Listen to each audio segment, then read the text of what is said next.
I'd like to tell you about the strangest secret in the world.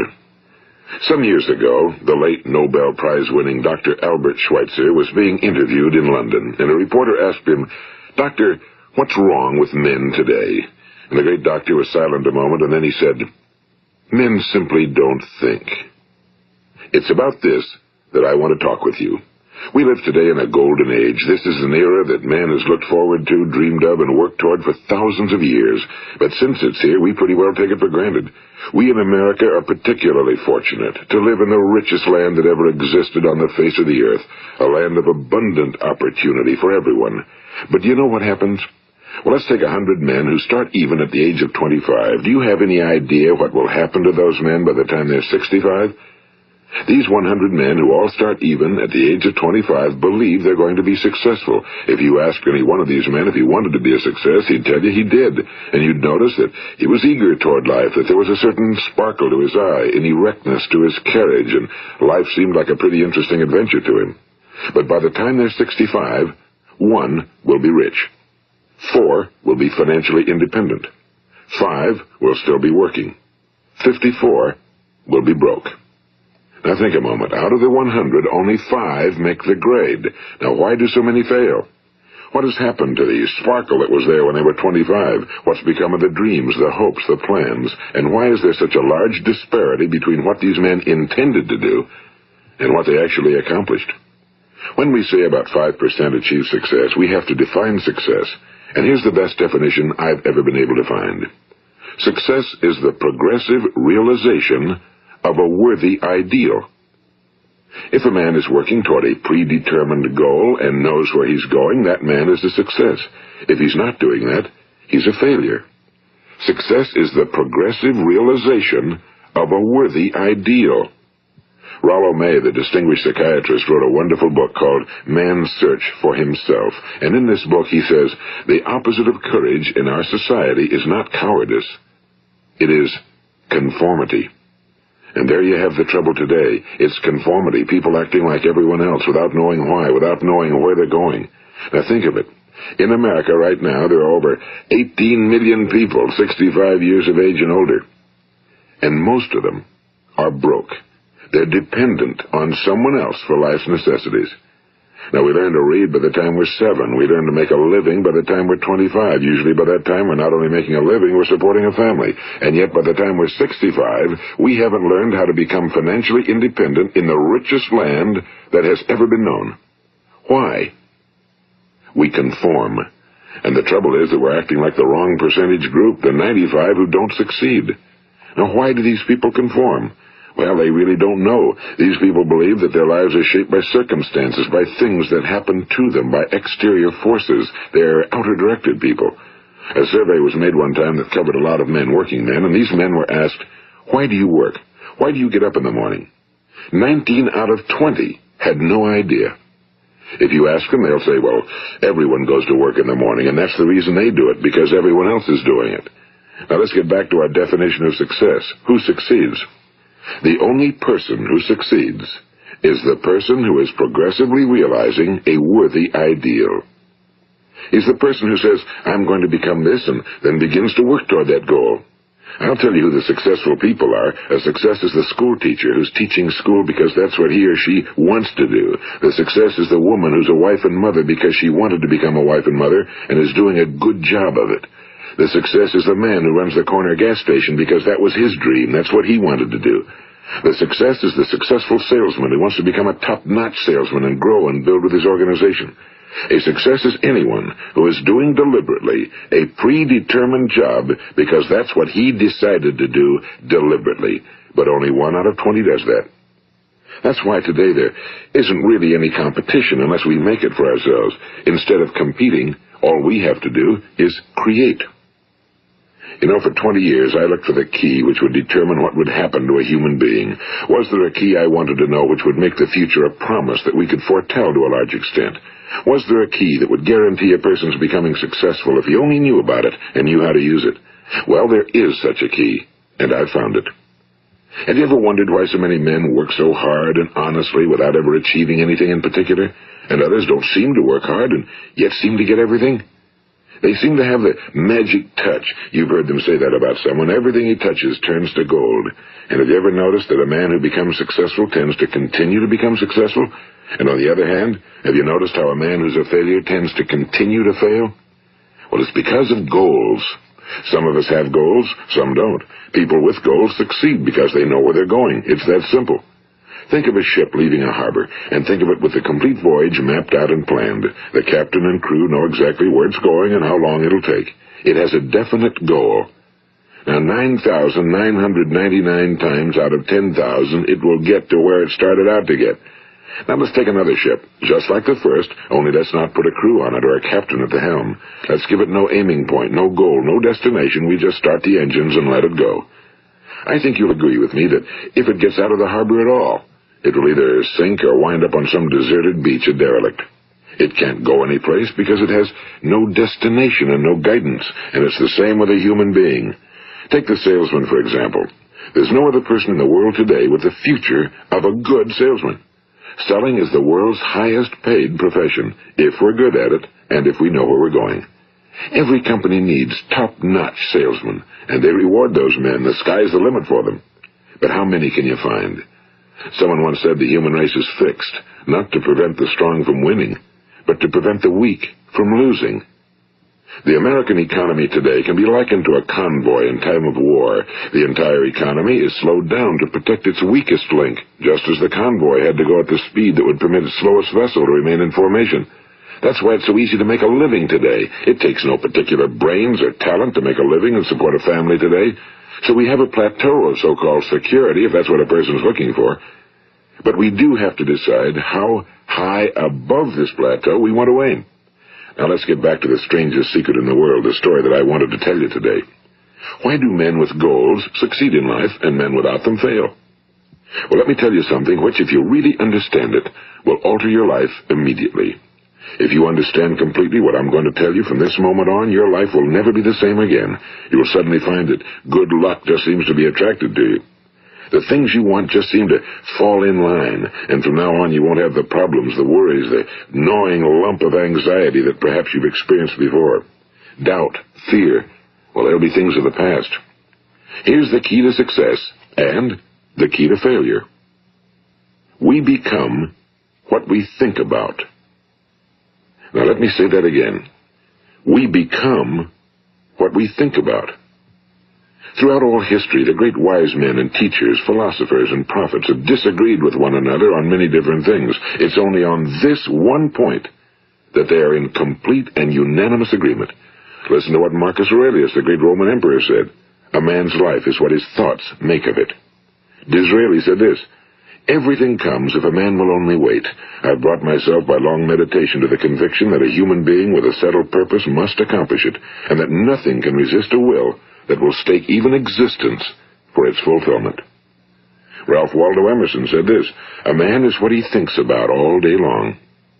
William James said, the greatest discovery of my generation is that human beings can alter their lives by altering their attitudes of mind. And he also said, we need only in cold blood act as if the thing in question were real, and it will become infallibly real by growing into such a connection with our life that it will become real. It will become so knit with habit and emotion that our interest in it will be those which characterize belief. And he also said, if you only care enough for a result, you will almost certainly attain it. If you wish to be rich, you will be rich. If you wish to be learned, you will be learned. If you wish to be good, you will be good. Only you must then really wish these things and wish them exclusively, and not wish at the same time 100 other incompatible things just as strongly.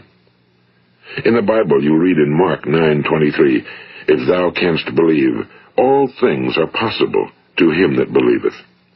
My old friend Dr. Norman Vincent Peale put it this way, this is one of the greatest laws in the universe. Fervently do I wish I had discovered it as a very young man. It dawned upon me much later in life, and I found it to be one of the greatest, if not my greatest discovery outside of my relationship to God.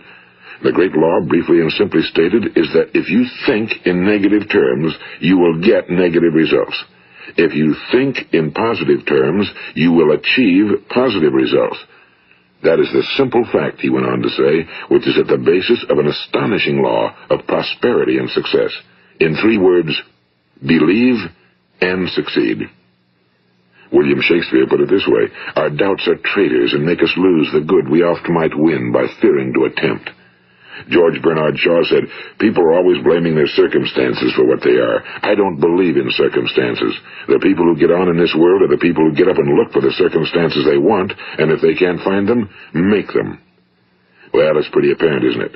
And every person who discovered this for a while believed that he was the first one to work it out. We become what we think about. Now, it stands to reason that a person who's thinking about a concrete and worthwhile goal is going to reach it, because that's what he's thinking about, and we become what we think about. Conversely, the man who has no goal, who doesn't know where he's going, and whose thoughts must therefore be thoughts of confusion and anxiety and fear and worry, becomes what he thinks about. His life becomes one of frustration and fear and anxiety and worry. And if he thinks about nothing, he becomes nothing. Now, how does it work? Why do we become what we think about? Well, I'll tell you how it works as far as we know. Now, to do this, I want to tell you about a situation that parallels the human mind. Suppose a farmer has some land, and it's good fertile land. Now, the land gives the farmer a choice.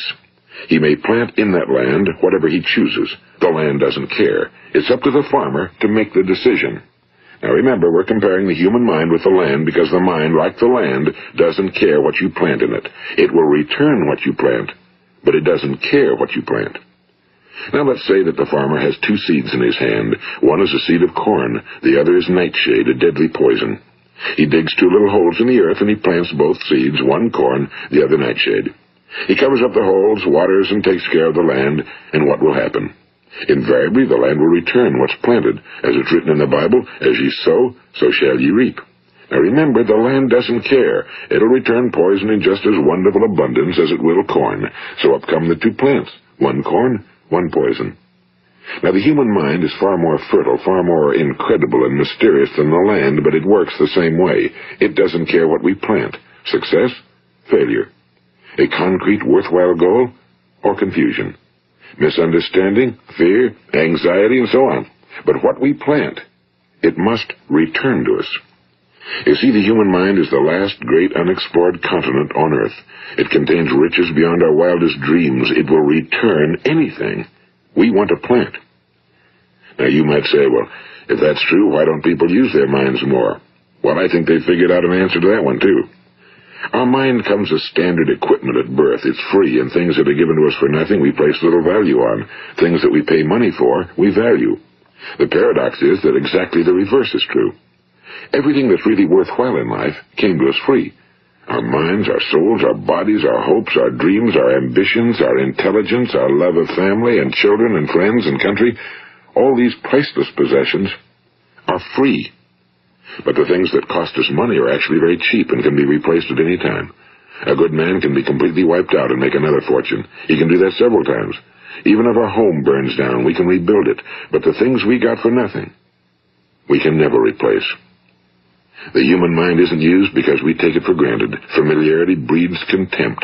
It can do any kind of job we assign to it, but generally speaking, we use it for little jobs instead of big, important ones. Universities have proved that most of us are operating on about 10% or less of our abilities. So decide now, what is it you want? Plant your goal in your mind. It's the most important decision you'll ever make in your entire life. What is it you want? Do you want to be an outstanding salesman? A better worker at your particular job? Do you want to go places in your company? In your community? Do you want to get rich? All you've got to do is plant that seed in your mind, care for it, work steadily toward your goal, and it will become a reality. It not only will, there's no way that it cannot. You see, that's a law, like the laws of Sir Isaac Newton, the laws of gravity. If you get on top of a building and jump off, you'll always go down. You'll never go up, and it's the same with all the other laws of nature. They always work. They're inflexible. Think about your goal in a relaxed, positive way. Picture yourself in your mind's eye as having already achieved this goal. See yourself doing the things you will be doing when you've reached your goal. Ours has been called the phenobarbital age, the age of ulcers and nervous breakdowns and tranquilizers. At a time when medical research has raised us to a new plateau of good health and longevity, far too many of us worry ourselves into an early grave trying to cope with things in our own little personal ways without learning a few great laws that will take care of everything for us. These things we bring on ourselves through our habitual way of thinking. Every one of us is the sum total of his own thoughts. He is where he is because that's exactly where he really wants to be, whether he'll admit that or not. Each of us must live off the fruit of his thoughts in the future, because what you think today and tomorrow, next month and next year, will mold your life and determine your future. You're guided by your mind. I remember one time I was driving through eastern Arizona, and I saw one of those giant earth-moving machines roaring along the road at about 35 miles an hour with what looked like 30 tons of dirt in it. A tremendous, incredible machine, and there was a little man perched way up on top with the wheel in his hands guiding it. And as I drove along, I was struck by the similarity of that machine to the human mind. Just suppose you're sitting at the controls of such a vast source of energy. Are you going to sit back and fold your arms and let it run itself into a ditch? Or are you going to keep both hands firmly on the wheel and control and direct this power to a specific, worthwhile purpose? It's up to you. You're in the driver's seat. You see, the very law that gives us success is a two-edged sword. We must control our thinking. The same rule that can lead a man to a life of success, wealth, happiness, and all the things he ever dreamed of for himself and his family. That very same law can lead him into the gutter. It's all in how he uses it, for good or for bad. This is the strangest secret in the world. Now, why do I say it's strange, and why do I call it a secret? Actually, it isn't a secret at all. It was first promulgated by some of the earliest wise men, and it appears again and again throughout the Bible, but very few people have learned it, understand it. That's why it's strange, and why for some equally strange reason it virtually remains a secret. I believe that you could go out and walk down the main street of your town and ask one man after another what the secret of success is, and you probably wouldn't run into one man in a month who could tell you. Now, this information is enormously valuable to us if we really understand it and apply it. It's valuable to us not only for our own lives, but the lives of those around us, our families, employees, associates, and friends. Life should be an exciting adventure. It should never be a bore. A man should live fully, be alive. He should be glad to get out of bed in the morning. He should be doing a job he likes to do because he does it well. One time I heard Grove Patterson, the great late editor-in-chief of the Toledo Daily Blade, make a speech, and as he concluded his speech, he said something I've never forgotten. He said, "My years in the newspaper business have convinced me of several things. Among them, that people are basically good, and that we came from someplace, and we're going someplace. So we should make our time here an exciting adventure. The architect of the universe didn't build a stairway leading nowhere." And the greatest teacher of all, the carpenter from the plains of Galilee, gave us the secret time and time again. As ye believe, so shall it be done unto you. I've explained the strangest secret in the world and how it works. Now, on this side, I want to explain how you can prove to yourself the enormous returns possible in your own life by putting this secret to a practical test. I want you to make a test that will last 30 days. It isn't going to be easy, but if you'll give it a good try, it will completely change your life for the better.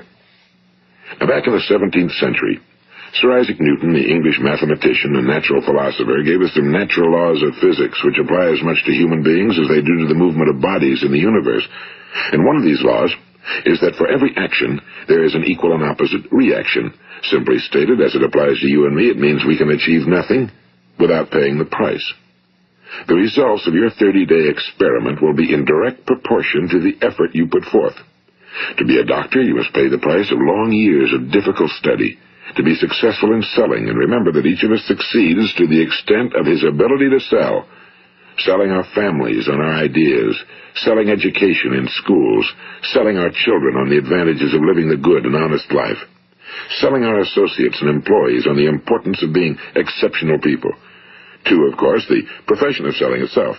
But to be successful in selling our way to the good life, we must be willing to pay the price. Now, what is that price? Well, it's many things. First, it's understanding emotionally, as well as intellectually, that we literally become what we think about, that we must control our thoughts if we're to control our lives. It's understanding fully that as ye sow, so shall ye reap. Second, it's cutting away all fetters from the mind and permitting it to soar as it was divinely designed to do. It's the realization that your limitations are self-imposed and that the opportunities for you today are enormous beyond belief. It's rising above narrow-minded pettiness and prejudice. And third, it's using all your courage to force yourself to think positively on your own problem, to set a definite and clearly defined goal for yourself, to let your marvelous mind think about your goal from all possible angles, to let your imagination speculate freely upon many different possible solutions, to refuse to believe that there are any circumstances sufficiently strong to defeat you in the accomplishment of your purpose, to act promptly and decisively when your course is clear, and to keep constantly aware of the fact that you are, at this moment, standing in the middle of your own acres of diamonds, as Russell Conwell used to point out. And fourth, save at least 10% of every dollar you earn. It's also remembering that no matter what your present job, it has enormous possibilities, if you're willing to pay the price. Now let's just go over the important points in the price each of us must pay to achieve the wonderful life that can be ours. It is, of course, worth any price. 1. You will become what you think about. 2. Remember the word imagination and let your mind begin to soar. 3. Courage. Concentrate on your goal every day. 4. Save 10% of what you earn. And 5. Action. Ideas are worthless unless we act on them. Now, I'll try to outline the 30-day test I want you to make. Keep in mind that you have nothing to lose by making this test and everything you could possibly want to gain. There are 2 things that may be said of everyone. Each of us wants something, and each of us is afraid of something. I want you to write on a card what it is you want more than anything else. It may be more money. Perhaps you'd like to double your income or make a specific amount of money. It may be a beautiful home. It may be success at your job. It may be a particular position in life. It could be a more harmonious family. Each of us wants something. Now write down on your card specifically what it is you want. Make sure it's a single goal and clearly defined. You needn't show it to anyone, but carry it with you so that you can look at it several times a day. Think about it in a cheerful, relaxed, positive way each morning when you get up, and immediately you have something to work for, something to get out of bed for, something to live for. Look at it every chance you get during the day and just before going to bed at night. And as you look at it, remember that you must become what you think about, and since you're thinking about your goal, you realize that soon it will be yours. In fact, it's yours really the moment you write it down and begin to think about it. Look at the abundance all around you as you go about your daily business. You have as much right to this abundance as any other living creature. It's yours for the asking. Now we come to the difficult part. Difficult because it means the formation of what is probably a brand new habit, and new habits are not easily formed. Once formed, however, it will follow you for the rest of your life. Stop thinking about what it is you fear. Each time a fearful or negative thought comes into your consciousness, replace it with a mental picture of your positive and worthwhile goal. And there will come times when you'll feel like giving up. It's easier for a human being to think negatively than positively. That's why only 5% are successful. You must begin now to place yourself in that group. For 30 days, you must take control of your mind. It will think about only what you permit it to think about. Each day for this 30-day test, do more than you have to do. In addition to maintaining a cheerful, positive outlook, give of yourself more than you've ever done before. Do this knowing that your returns in life must be in direct proportion to what you give. The moment you decide on a goal to work toward, you're immediately a successful person. You are then in that rare and successful category of people who know where they're going. Out of every 100 people, you belong to the top 5. Don't concern yourself too much with how you're going to achieve your goal. Leave that completely to a power greater than yourself. All you have to do is know where you're going. The answers will come to you of their own accord and at the right time. Remember these words from the Sermon on the Mount, and remember them well. Keep them constantly before you this month of your test. Ask, and it shall be given you. Seek, and ye shall find. Knock, and it shall be opened unto you. For every one that asketh receiveth, and he that seeketh findeth, and to him that knocketh it shall be opened. It's as marvelous and as simple as that. In fact, it's so simple that in our seemingly complicated world, it's difficult for an adult to understand that all he needs is a purpose and faith. For 30 days, Do your very best. If you're a salesman, go at it as you've never done before, not in a hectic fashion, but with the calm, cheerful assurance that time well spent will give you the abundance in return you deserve and want. If you're a homemaker, devote your 30-day test to completely giving of yourself without thinking about receiving anything in return, and you'll be amazed at the difference it makes in your life. No matter what your job, do it as you've never done it before for 30 days. And if you've kept your goal before you every day, you'll wonder and marvel at this new life you've found. Dorothea Brand, the outstanding editor and writer, discovered it for herself and tells about it in her fine book, Wake Up and Live. Her entire philosophy is reduced to the words, act as though it were impossible to fail. She made her own test with sincerity and faith, and her entire life was changed to one of overwhelming success. Now, you make your test for 30 full days. Don't start your test until you've made up your mind to stick with it. You see, by being persistent, you're demonstrating faith. Persistence is simply another word for faith. If you didn't have faith, you'd never persist.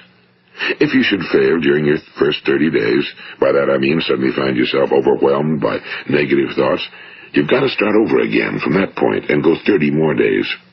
Gradually, your new habit will form until you find yourself one of that wonderful minority to whom virtually nothing is impossible. And don't forget the card. It's vitally important as you begin this new way of living. On one side of the card, write your goal, whatever it may be. On the other side, write the words we've quoted from the Sermon on the Mount. Ask, and it shall be given you. Seek, and ye shall find. Knock, and it shall be opened unto you. Nothing great was ever accomplished without inspiration. See that during these crucial first 30 days, your own inspiration is kept at a peak. And above all, don't worry. Worry brings fear, and fear is crippling. The only thing that can cause you to worry during your test is trying to do it all yourself. Know that all you have to do is hold your goal before you. Everything else will take care of itself. Remember also to keep calm and cheerful. Don't let petty things annoy you and get you off course. Now, since making this test is difficult, some will say, why should I bother? Well, look at the alternative. No one wants to be a failure. No one really wants to be a mediocre individual. No one wants a life constantly filled with worry and fear and frustration. Therefore, remember that you must reap that which you sow. If you sow negative thoughts, your life will be filled with negative things. If you sow positive thoughts, your life will be cheerful, successful, and positive. Now, gradually, you will have a tendency to forget what you've heard on this recording. Play it often.